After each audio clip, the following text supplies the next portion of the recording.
नमस्कार दोस्तों, आइए सुनते हैं कहानी गुरु दक्षिणा। प्रकाश। अगर मैं चाहती तो जिंदगी भर खामोश रहती, लेकिन इससे प्रोफेसर कुमार का हौसला बढ़ जाता। वे किसी दूसरे शिकार को पकड़ लेते और गुरु शिष्य के पवित्र रिश्ते को कलंकित करते रहते। इसलिए मैंने सच्चाई उजागर करना जरूरी समझा। अगर हो सके तो मुझे माफ़ कर देना, मैं तुम्हारी ज़िंदगी से दूर जा रही हूँ।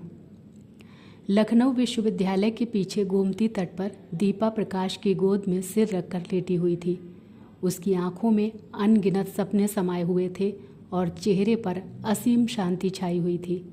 प्रकाश के सानिध्य में उसे सुख के साथ साथ सुरक्षा की अनुभूति भी होती थी।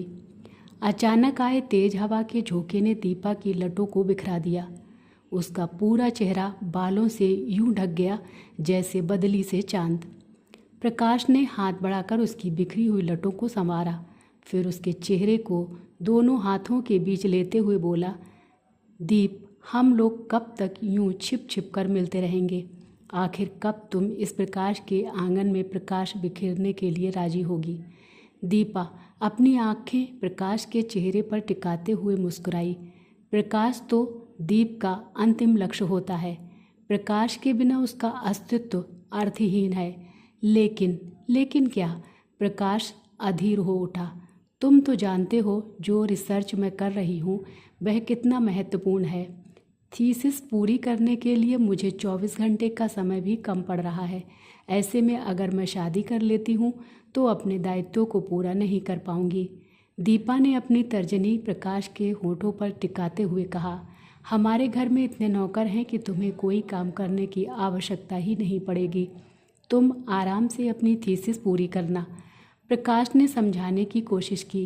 दीपा खिलखिलाते हुए उठ बैठी और कपड़ों में लगी रेत को झाड़ते हुए बोली, जानती हूँ बुद्धू राजा, लेकिन तुम भी ये जान लो कि मैं जो भी काम करती हूँ पूर्णता के साथ करती हूँ। जब तक थीसिस लिख रही हूँ सिर्फ थीसिस लिखूँगी।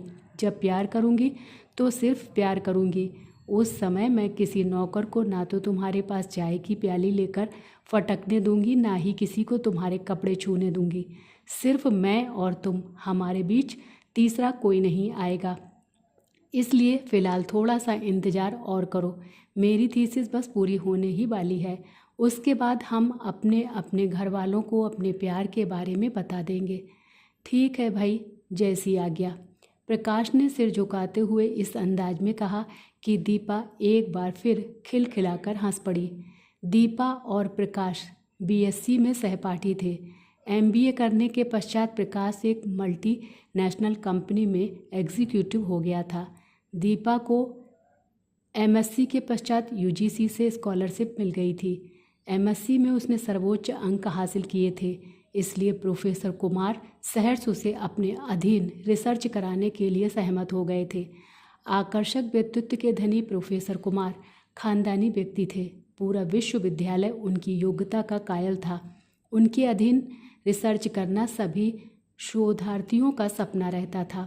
सभी का मानना था कि प्रोफेसर कुमार अगर मिट्टी पर भी हाथ रख देंगे तो वो सोना हो जाएगी। दीपा पूरी मेहनत के साथ अपनी थीसिस लिखने में जुट गई। 2 वर्ष तक तो सब ठीक रहा। प्रोफेसर कुमार उसका मार्गदर्शन करते रहे, किंतु तीसरे वर्ष जाने क्यों वे उपेक्षा दिखाने लगे। विश्वविद्यालय की लाइब्रेरी के साथ साथ दीपा इंटरनेट के माध्यम से दूसरे देशों की लाइब्रेरी को भी खंगाल डालती। रात रात भर जागकर पेपर्स तैयार करती, लेकिन प्रोफेसर कुमार के पास उन्हें पढ़ने का समय ही नहीं रहता। महीनों वे उनकी अलमारी में अनछुए से पड़े रहते। दीपा की समझ में नहीं आ रहा था कि अचानक उनके व्यवहार में परिवर्तन क्यों आ गया है। उसने कई बार पूछने की कोशिश की, लेकिन प्रोफेसर कुमार बात टाल जाते। 3 वर्ष पश्चात स्कॉलरशिप मिलनी बंद हो गई, लेकिन प्रोफेसर कुमार की उपेक्षा के कारण दीपा की थीसिस पूरी नहीं हो पाई थी।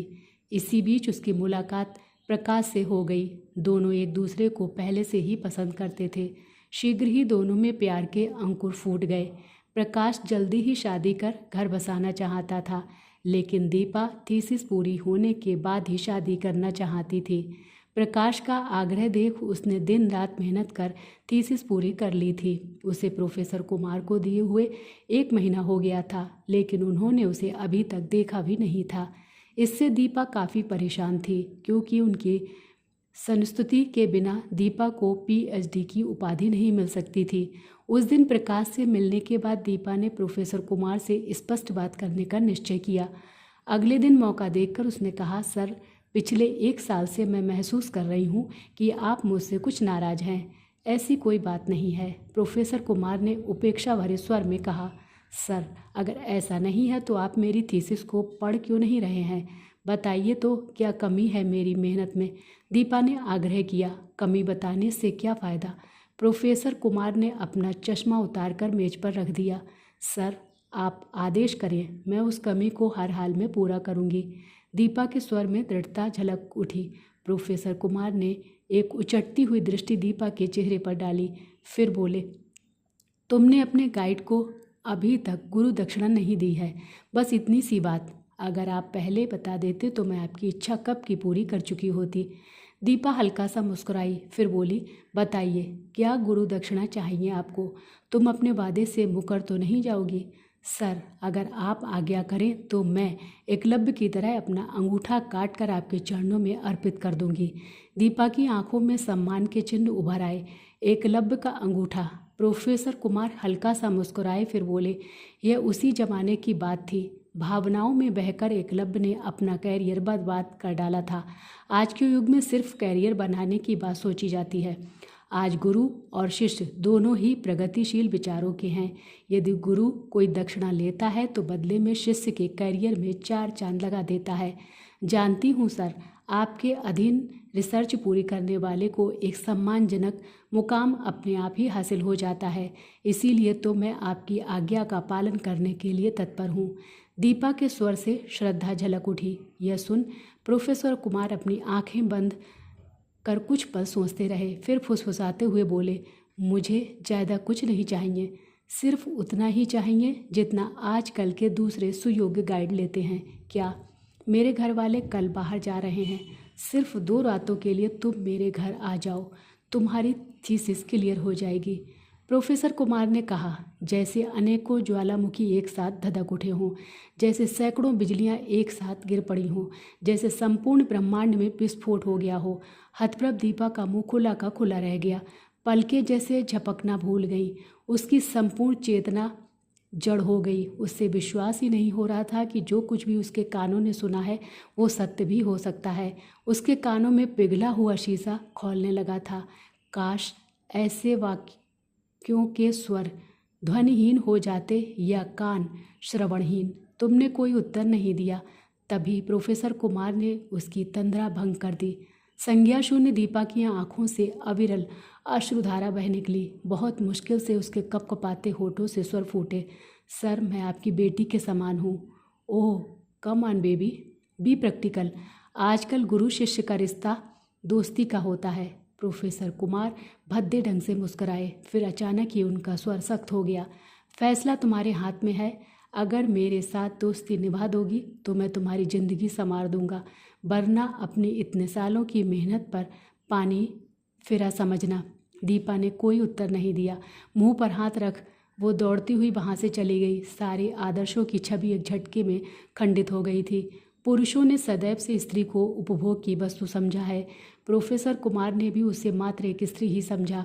उसकी प्रतिभा, लगन, योग्यता और मेहनत का कोई मूल्य नहीं उनकी दृष्टि में। वो इतने वर्षों से एक आदर्श गुरु के रूप में उन्हें पूजती चली आ रही थी, किंतु वे देवता नहीं वासना के पुजारी निकले। दीपा को अपना वजूद अस्तित्वहीन होता सा प्रतीत हो रहा था। प्रोफेसर कुमार की दृष्टि में वो सर्वोच्च अंक प्राप्त करने वाली प्रतिभा संपन्न छात्रा नहीं, अपितु जिंदा गोश्त मात्र थी। नारी नहीं, अपितु पुरुषों के तन की ज्वाला शांत करने वाला यंत्र मात्र। यही मूल्यांकन है उसके आज तक के श्रम का, यही सम्मान है उसकी प्रतिभा का। दीपा जितना सोचती उसके मन की पीड़ा उतने ही बढ़ती जाती। अपमान की अधिकता से उसकी आंखों के आंसू सूख चले थे। उसकी रगों में दौड़ रहा खून बर्फ होने लगा था। जिस दुनिया में उसका कोई महत्व नहीं, उसमें जीना व्यर्थ है। ऐसे अपमान से मृत्यु श्रेयस्कर है। उसे अपने जीवन का अंत कर लेना चाहिए। शायद उससे प्रोफेसर कुमार को कोई सीख मिले, अपनी करनी पर उन्हें शर्म आए। किंतु यदि ऐसा नहीं हुआ तो क्या कुशल शिकारी की भांति वे किसी दूसरे को अपने जाल में नहीं फंसा लेंगे? दीपा की सोच को एक झटका सा लगा। उसे इस अन्याय के खिलाफ आवाज़ उठानी चाहिए। प्रोफेसर कुमार को उसकी करतूतों का दंड मिलना चाहिए, लेकिन कैसे? विश्वविद्यालय के प्रबंध तंत्र पर उनकी पकड़ इतनी मजबूत थी कि वो चाह कर भी उनका कुछ नहीं बिगाड़ सकती थी। उल्टे उसका कैरियर तबाह हो जाएगा। तो क्या उसे परिस्थितियों से समझौता कर लेना चाहिए? शोषण को नारी की नियति मान लेना चाहिए? दीपा चाह कर भी कोई निर्णय नहीं ले पा रही थी। वो रात भर करवटें बदलती रही।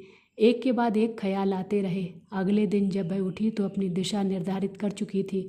उसने दोपहर में प्रोफेसर कुमार को फ़ोन किया। सर, आप मुझसे 2 रात के लिए घर आने के लिए कह रहे थे, लेकिन मैं पूरी ज़िंदगी के लिए आपके घर आने के लिए तैयार हूँ। इसकी ज़रूरत नहीं है। तुम सिर्फ 2 रातों के लिए आ जाओ, इतना ही बहुत होगा।